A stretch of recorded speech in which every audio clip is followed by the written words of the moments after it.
All right, y'all. So the last module here on recovery and regeneration, because we see this is a big topic all the time, is different tools and equipment that you can use to enhance your recovery and what you're actually doing when you're engaging in using these tools. Okay. And is it worth it to use these, right? So here's a big list of all the things that we see all the time. We hear about all the time. Is this good for me? Should I try this?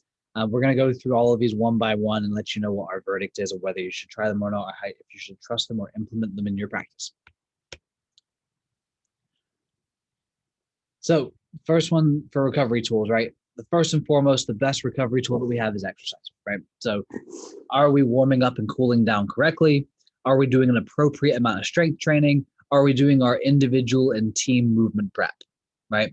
If you're doing all of those things well, then that's going to be the number one thing to improve recovery. That's a big yes for us. Number two, stretching. Is stretching good for recovery? Not really. Okay. There is a certain time to use stretching, but more often than not, stretching is used inappropriately. Okay. So what does stretching do? Stretching actually decreases power production up to 30% for 1 hour after you stretch. So what that means, if you stretch right before you go into a game or a practice, during that session or that game, you're going to be 30% less powerful. You're leaving 30% on the table because you stretched. So let that sink in, okay? Stretch sensation is typically not the muscle getting longer. It's the nerve that innervates that muscle that is what you're feeling. That nerve is actually getting stretched along with the muscle, and the nerve will protect itself and give you that stretch sensation, okay? To actually improve muscle length, you have to stretch in one position for an hour a day for 7 days straight to improve 1 degree of freedom. So what does that mean, right? So let's take the elbow, for example, since I have that right here. If we have 0 degrees of elbow right here and then 90 degrees or 120 degrees right here. If we want you to be at 0 degrees, but someone can only get to maybe 5 degrees off of that, you have to stay in this stretched position at your bicep for an hour a day to get that much improvement over the course of a week. Okay, go another week, you get another degree. Another week, you get another degree. Another week, you get another degree. It takes 3 or 4 weeks to get that last little bit going. Okay, for an hour a day. That's how you truly stretch a muscle. And the only reason we would need to ever truly stretch a muscle is if it's actually tight. And most of the time when we test out athletes for their muscle length, they don't have tight muscles. They have a stretch sensation because they're using their bodies a lot and their nerves are amped up. So they're going to have a stretch sensation. But most of the time, their muscles are not chronically shortened. Do they need stretching? So why is this a problem? Most people still overstretch. And when they overstretch, they're not pulling on the muscle, they're pulling on the nerve, and they're pulling on the tendons and ligaments around their joints. When we do this and we excessively stretch when we don't need it, or when it feels tight, right? We're adding laxity and instability to our system. If we have laxity and instability at our joints, that's a recipe for injury. Okay, so there's less, the risk to reward ratio here is super high, right? There's high risk with very little reward for stretching. Now, the time and place to use this, if you feel tight after a session or after a training session or after a game, go ahead and stretch what feels tight. No problem. You're doing 30 seconds here, 30 seconds there. Not going to do anything bad.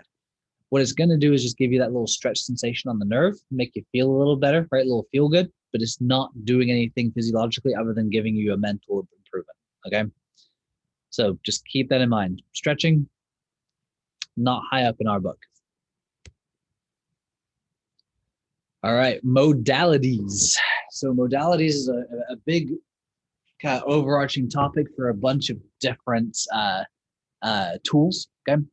So the first one that we see used all the time is icing and cryotherapy, right? Going into these cryotherapy units.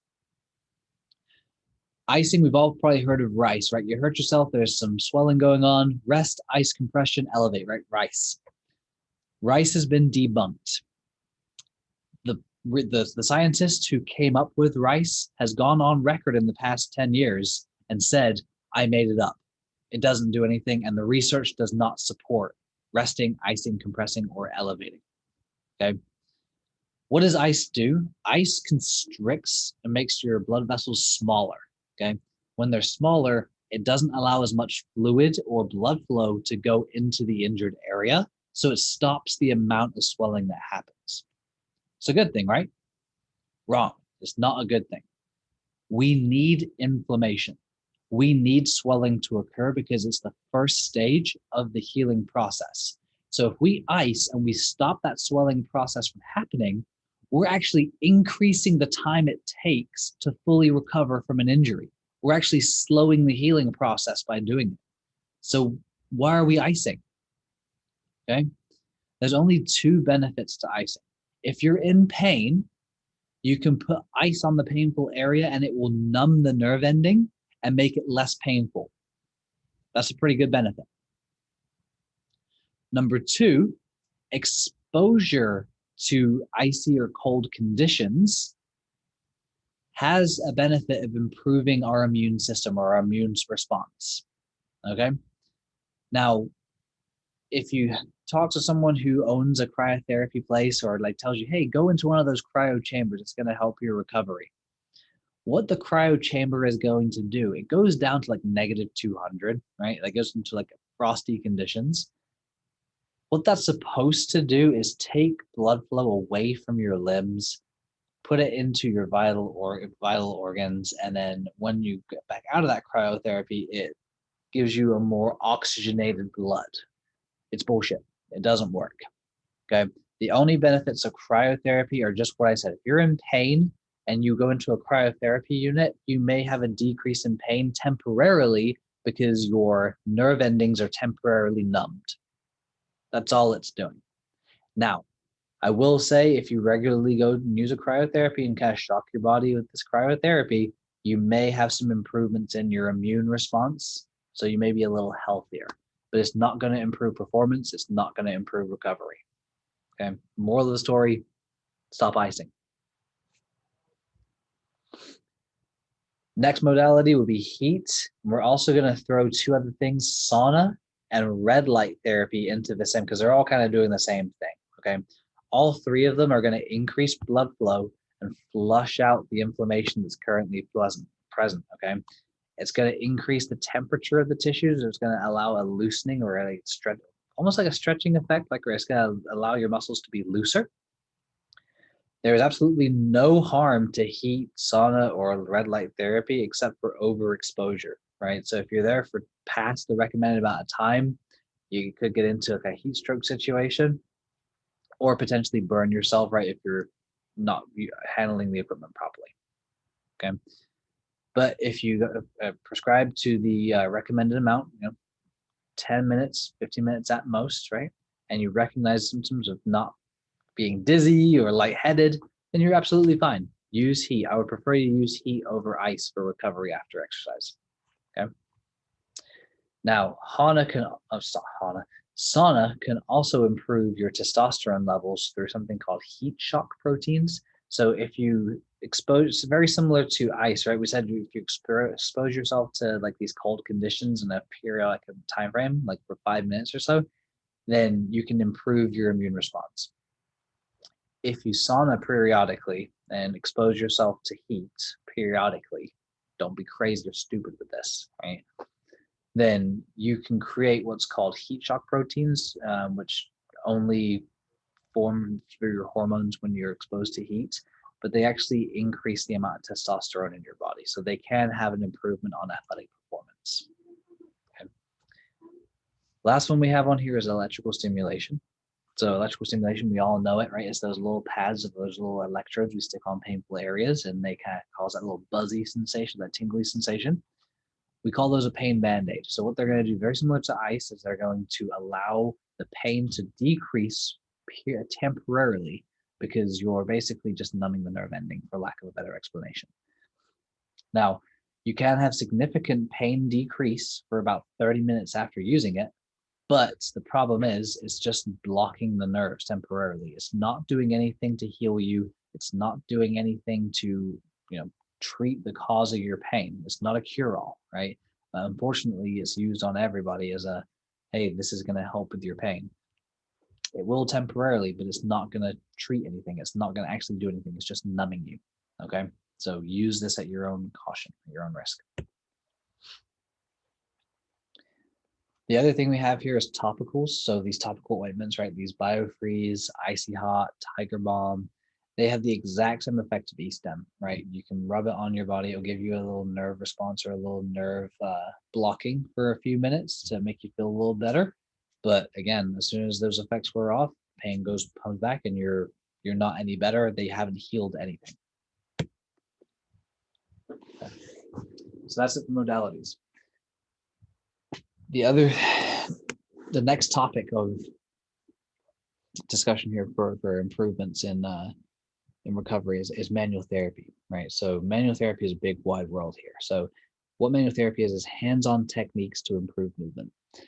This can be joint adjustment from a chiropractor or joint manipulation from a physical therapist, joint mobilization techniques, massage, cupping and dry needling and acupuncture. They're all fall under manual therapy, okay? Very similar to what we just talked about with the other modalities, right? The effects are very short-lived, right? But what they do is provide a window of opportunity for us to move better.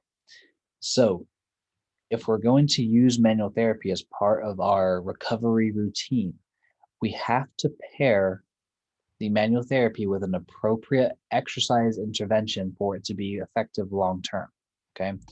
So if you're seeing a practitioner and they just pop your back and that's all they do, or they give you a massage and send you on your way, right? Or they just do acupuncture needles or just cupping and send you on your way, run for the hills. That practitioner does not know what they're doing. They're giving you a short-term improvement and trying to keep you there long-term without actually healing you, okay? And that may be harsh to say, but it's the truth. If they're not pairing the appropriate exercise with their manual therapy, you're not getting any better, and you're going to be reliant on seeing them the rest of your career, okay? Because they're not actually fixing anything. They're just giving you a window of opportunity to feel a little bit better. That's going to close very soon.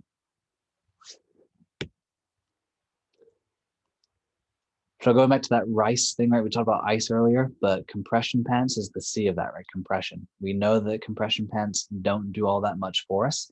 They, in the short term, will limit inflammation.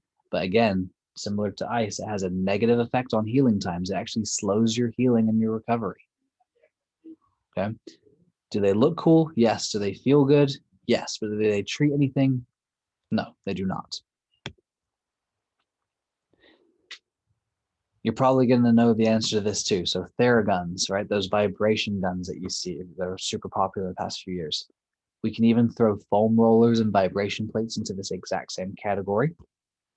They have a short-term effect on nerve tension, okay? So if your nerve is super kind of bound up or super kind of tense because of all the activity that you're doing and all the workouts you're doing, similar to stretching, right? You put a little bit of a stimulus or a stretch sensation through the nerve. You're putting a vibration sensation with the Theragun through the nerve, okay? It doesn't make your muscle looser. It doesn't break up any scar tissue. All it does is make you feel good because it tells your nerve, hey, calm down a little bit, which isn't a bad thing, right? But it gives you, again, a very short-lived feel-good sensation, which is not going to stay there forever. It's going to come, like that sensation is going to come back after 30 minutes, right? So again, it's not a cure-all, but again, it can create that little window of opportunity to pair it with a good exercise to keep the improvements long-term, okay? Similar to stretching, when you use a Theragun, it's going to decrease your power output for up to an hour after you use it. So I would not use it before a game or before a training session. If you're going to use these things, use them after the session as part of your recovery and your cool down, okay? But again, pair it with the appropriate individual and team exercises, because that's what we know 100% will work.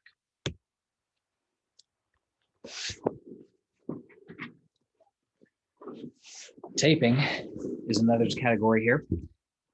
There's a bunch of different types of taping, so let's just go through one after the other here. Kinesio taping is the most commonly used at this point in time. You can easily get it at CVS and Walgreens. It's that really stretchy and brightly colored tape that you see pros use on all their different joints or things like that. Kinesio tape is widely overused. The only researched benefits of kinesio tape is to decrease acute inflammation and to improve blood flow after a bruise. Okay, so if you've got a bruise on your arm and it's all black and blue, you put kinesio tape on it and leave it on for 24 hours and take that kinesio tape off, you'll see that there's no longer bruising where the tape was. Okay, so it helps the blood flow to kind of flush out all that blood in the nerve ending in the vessels. So if you're not trying to improve the look of a bruise and you don't have inflammation in a joint or an area of your body, there's no need to use kinesio tape. Okay. The next type of tape we have is called Leukotape, which is basically just a very less stretchy form of kinesio tape. It really just kind of helps support joints to get into a more neutral position. Okay, we use it in the clinic all the time. You're never going to see it used by athletic trainers or coaches. They never really use it. We'll use it in therapy every so often, but again, not the biggest bang for your buck. Okay. Tape is also used in bracing. A word on that: bracing is good in the short term when you need it, right? So say you sprain your ankle, you need to go up onto the field the next day. Go ahead and brace your ankle, right? Tape it up, make it feel good, make it feel stable. But again, you've got to do rehab exercises to strengthen up after you've sprained your ankle, because otherwise you're going to be reliant on the bracing and the taping, and you're actually going to get in this vicious cycle of taping getting less stable and less strong because you're relying on the bracing and not your muscles, which then makes you need to brace even harder, which makes you lose more strength and stability, right? It's a vicious cycle. So bracing and taping needs to be used very sparingly and needs to be used only in short term. You shouldn't be using it for more than a couple weeks at a time. Okay. And obviously the third type of tape is that TV tape, right? You have taping around your wrist for a game, you have taping around your ankle, or whatever the case may be that you don't really need. You're just doing it because it looks cool. Obviously, don't do that. Let's see here. Okay, just a few more here that we gotta go through for modalities. So the next one's IV infusions. So these are super popular now. You'll see they're either called IV infusion services or they're called drip bars. But basically, these are registered nurses or other healthcare practitioners that are allowed to use intravenous techniques. Basically, all they're doing is sticking a needle or a drip or into your bloodstream. And usually it's a saline solution that's enhanced with like vitamins or certain minerals and things like that, just to kind of get a better flushing effect through your body to help with recovery. They do help, right? There is good research to kind of show that they do help with recovery or help with deficiencies in certain vitamins and minerals. The problem is when it comes to soccer players and for athletes in general, is that even though it's just vitamins, it's still considered blood doping because you're improving the blood concentration of certain vitamins and minerals. Blood doping is illegal by all athletic standard governing bodies. So if you blood dope, you're going to get a ban. Okay. The most common substance used in blood doping is something called erythropoietin. That's what Lance Armstrong used and why he got all of his medals stripped from him for the Tour de France, is because he was using erythropoietin, which is basically red blood cells. He was improving the red blood cell count that was naturally in his blood, his vascular system. By doing that, he was able to improve his aerobic capacity. Obviously, that's an unfair advantage. It's a performance enhancement, so he got banned and stripped of his medals. Most of these vitamins and minerals that you're using at an IV bar are not going to have that same performance enhancing effect. But because you are doping your blood with vitamins and minerals, it still counts as a ban. So don't do it. Okay. Again, this is just a short-lived improvement. You're going to see improvements for about 30 minutes or so. You're not going to see long-term improvements, and it sure as heck is not a cure-all for any kind of ailment.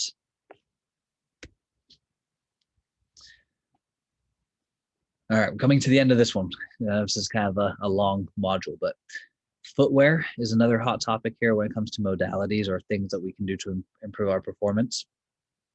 The fact of the matter is, at this point in time, most shoes are atrocious for athletes, right? It puts our feet in a position where we're not using the muscles, we're not reliant on our feet, and then it's taking us into these really bad positions, which can cause a lot of injuries because of your footwear.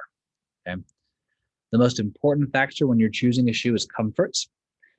You could go to any shoe store and they're going to kind of tout a bunch of different